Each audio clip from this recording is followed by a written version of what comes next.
63세 동양인 청소부. 뉴욕 연방법원에서 18년째 복도를 닦아온 여자.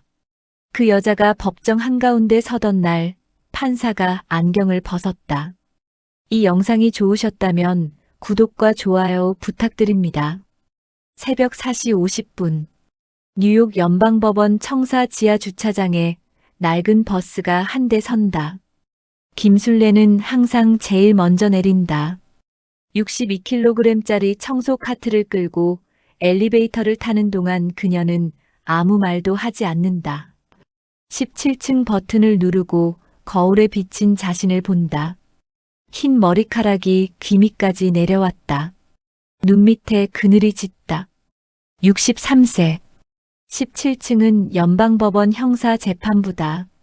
술래는 법정 101호 문을 연다. 나무 향과 오래된 종이 냄새가 코를 찌른다. 그녀는 이 냄새를 18년째 맡아왔다. 방청석 사이 통로부터 밀걸레를 민다. 판사석, 증인석, 배심원석. 어제 누군가 커피를 쏟은 자국이 카펫에 남아있다. 술래는 무릎을 꿇고 손으로 닦는다. 7시가 되면 변호사들이 들어오기 시작한다. 그들은 술래를 보지 않는다. 딱 한 번 젊은 검사 보조가 서류 박스를 들고 들어오다 술래의 카트를 발로 걷어찼다. 청소 도구들이 바닥에 쏟아졌다. 그 사람은 사과하지 않았다. 술래는 아무 말도 하지 않고 하나씩 주워 담았다. 그날 오후 법정 방청석 맨 뒷줄에 술래가 앉아 있었다. 아무도 묻지 않았다. 청소부가 왜 재판을 듣고 있냐고. 원래 이 건물에서 아무도 술래에게 아무것도 묻지 않는다. 재판 3일째였다. 피고인 이준혁은 38살 한국계 미국인이었다. 뉴저지에서 작은 식료품점을 운영하던 남자. 살인 혐의였다. 그의 옆집에서 불이 났고 그 불로 이웃 노인이 사망했다. 경찰은 준혁이 고의로 불을 질렀다고 주장했다. 준혁은 아니라고 했다. 그게 전부였다. 국선 변호인 박성원은 45살이었다. 이달에만 6건의 사건을 맡고 있었다. 준혁의 사건은 그 중 하나였다. 문제는 언어였다. 준혁은 10살에 한국에서 왔다. 영어를 쓰는 것보다 한국어로 생각하는 게 편한 사람이었다. 특히 극도로 긴장하면 한국말이 먼저 나왔다. 그것도 전라도 사투리가 섞인 말이었다. 어머니가 전남 고흥 출신이었다. 법원 공식 통역사는 에이미 채였다. 32살. 서울에서 어린 시절을 보냈고 미국에서 통역사 자격증을 딴 여자였다. 그날 핵심 증언이 시작됐다. 준혁이 입을 열었다. 불이 난 그날 밤 자신이 무엇을 했는지 설명하는 순간이었다. 그런데 극도의 긴장 탓이었을까? 준혁의 말은 표준 한국어가 아니었다. 법률 용어와 고향 사투리가 뒤섞이고 구어체와 문어체가 뒤죽박죽이었다. 에이미가 통역을 멈췄다. 판사가 에이미를 바라봤다. 에이미는 마이크를 내려놓고 나직하게 말했다. 통역이 불가능합니다. 이 언어는 표준 한국어가 아닙니다. 법정이 술렁였다. 박성원이 자리에서 일어났다. 재판 연기를 요청했다. 해리슨 판사가 고개를 저었다. 판사는 재판 강행을 선언했다. 준혁은 떨리는 입술로 아무 말도 하지 못했다. 손이 덜덜 떨렸다. 배심원들이 준혁을 바라봤다. 그 눈빛이 무엇을 의미하는지 술래는 알고 있었다. 침묵은 유죄처럼 보인다. 술래가 자리에서 일어섰다. 방청석 맨 뒷줄에서 일어나는 노인을 처음 발견한 건 법원 경비였다. 경비가 손을 들어 앉으라는 신호를 보냈다. 술래는 앞으로 걸었다. 경비가 앞을 막았다. 판사가 내려다보며 말했다. 앉으세요. 방청석에서 이탈하면 퇴장입니다. 준혁이 그 순간 다시 입을 열었다. 전라도 말이었다. 불길이 번지는 걸 봤을 때 자신이 무엇을 했는지, 옆집 노인을 구하려 했는지를 설명하는 말이었다. 법정의 누구도 그 말을 알아듣지 못했다. 술래만 알아들었다. 입술을 깨물었다. 눈물이 날 것 같았다.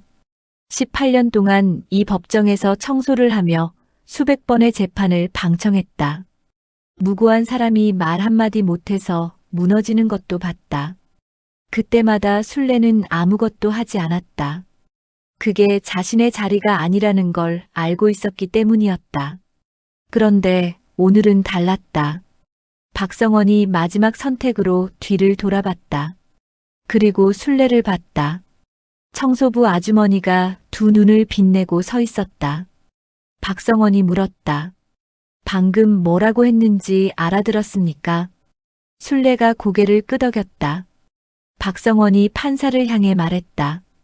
비공식 통역 허가를 요청합니다. 법정이 조용해졌다. 에이미가 술래를 바라봤다.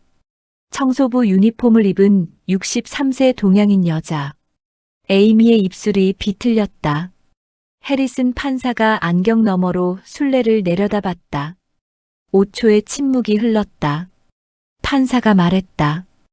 허가합니다. 단 위증 시 법적 책임을 집니다. 술래는 증언대 옆에 섰다. 방청석에서 누군가 나직이 비웃는 소리가 들렸다. 에이미가 팔짱을 끼고 뒤로 물러났다. 배심원 중 2명이 서로 눈을 마주쳤다. 박성원은 숨을 참았다. 술래가 입을 열었다. 막힘이 없었다. 준혁이 한국어로 말하는 순간 술래의 영어가 따라왔다. 법률 용어가 정확했다. 사투리의 뉘앙스까지 담겼다. 준혁이 그날 밤 불길을 보고 옆집으로 뛰어갔던 것, 노인이 쓰러진 것을 발견하고 소리쳤던 것, 불길이 너무 빨리 번져 혼자 힘으로 끌어낼 수 없었던 것. 그 절박함이 고스란히 전달됐다. 법정이 조용해졌다. 해리슨 판사가 안경을 고쳐 썼다. 배심원들이 앞으로 몸을 기울였다. 박성원의 손이 떨렸다. 술래는 준혁의 말을 단 한마디도 빠뜨리지 않았다. 준혁이 울 것 같은 목소리로 마지막 말을 했을 때 술래는 그 감정까지 영어로 담아냈다. 그는 도망치려 한 게 아니었습니다. 그는 살리려 했습니다. 준혁이 방청석을 바라봤다. 눈물이 흘렀다. 판사가 물었다. 통역 완료입니까? 술래가 고개를 끄덕였다. 해리슨 판사가 한참 술래를 바라봤다. 그리고 말했다. 오늘 증언을 기록합니다. 재판 다음 날 아침, 박성원이 법원 인사 기록에서 술래의 이름을 찾았다. 김순예, 청소업체 소속, 근무기간 18년. 그게 전부였다. 박성원은 더 파고들었다. 그리고 찾았다. 전직 UN 산하 국제형사법정 공식 통역사. 활동 기간 14년. 전문 분야 한영 법률 통역 및 방언 특화. 자격 박탈 일자 18년 전. 박성원은 자격 박탈 사유를 열었다. 법정 위증 공모. 사건 번호가 있었다. 그 사건은 당시 뉴욕 연방법원에서 열린 대형 국제 사기 재판이었다. 한국 기업 관련 사건이었고 핵심 증언을 술래가 통역했다. 그런데 재판 이후 술래의 통역이 고의적으로 왜곡됐다는 고발이 들어왔다. 술래는 억울하다고 했다. 아무도 믿지 않았다. 자격이 박탈됐다. 박성원이 그 사건의 담당 판사 이름을 확인했다. 손이 멈췄다. 지금 이 법원의 수석 판사였다. 박성원은 그날 오후 서류를 들고 술래를 찾아갔다. 술래는 18층 복도 창문을 닫고 있었다. 박성원이 물었다. 그 재판 기억하십니까? 술래가 걸레질을 멈췄다. 돌아보지 않고 말했다. 기억합니다. 박성원이 말했다. 위증은 당신이 아니었습니다. 기록에 남아 있습니다. 당신이 통역한 내용과 최종 기록이 다릅니다. 누군가 기록을 바꿨습니다. 술래가 창문을 바라봤다. 뉴욕의 하늘이 흐렸다. 아무 말도 하지 않았다. 박성원이 다시 물었다. 왜 당시에 아무 말도 안 하셨습니까? 술래가 나직이 말했다. 말해봤자 아무도 안 믿을 거라는 걸 알았으니까요. 동양인 여자가 그것도 혼자서 그 사람들을 상대로. 박성원은 대답하지 못했다. 술래는 다시 걸레질을 시작했다. 준혁은 무죄 판결이 났다. 배심원 전원 일치였다. 박성원이 법정 밖에서 준혁의 손을 잡았다. 준혁은 한동안 말을 못했다. 고맙습니다. 라는 말을 여러 번 반복했다. 술래는 그 자리에 없었다. 판결이 나던 시간 술래는 지하 창고에서 청소 카트 바퀴를 고치고 있었다. 바퀴 한쪽이 달포 전부터 흔들렸는데 신청서를 내도 교체해주지 않아 혼자 조여가며 쓰고 있었다. 박성원이 내려왔다. 그리고 서류 봉투를 내밀었다. 술래가 봉투를 받아 열었다. 재심 청구서였다. 18년 전 사건의 재심 청구. 박성원이 말했다. 당시 기록에서 변조 흔적이 확인됐습니다. 담당 판사는 이미 소환 통보를 받았습니다. 술래의 손이 덜덜 떨렸다. 봉투를 든 채 아무 말도 하지 못했다. 18년이었다. 아무한테도 말 못하고 18년을 혼자 삼킨 시간이었다. 이 법원 복도를 매일 닦으면서 그 누구에게도 자신이 누구였는지 말하지 않은 시간이었다. 입술이 떨렸다. 말 한마디 못하고 입술만 깨물었다. 박성원이 옆에 섰다. 그리고 아무 말도 하지 않았다.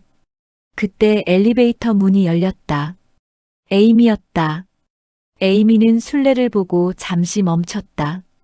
그리고 천천히 걸어와 술래 옆에 섰다. 말은 없었다.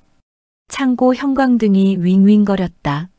술래는 창고 벽에 기대어 서서 봉투를 가슴에 꼭 안았다. 눈물은 흘리지 않았다. 오래 참아온 사람은 쉽게 울지 않는다.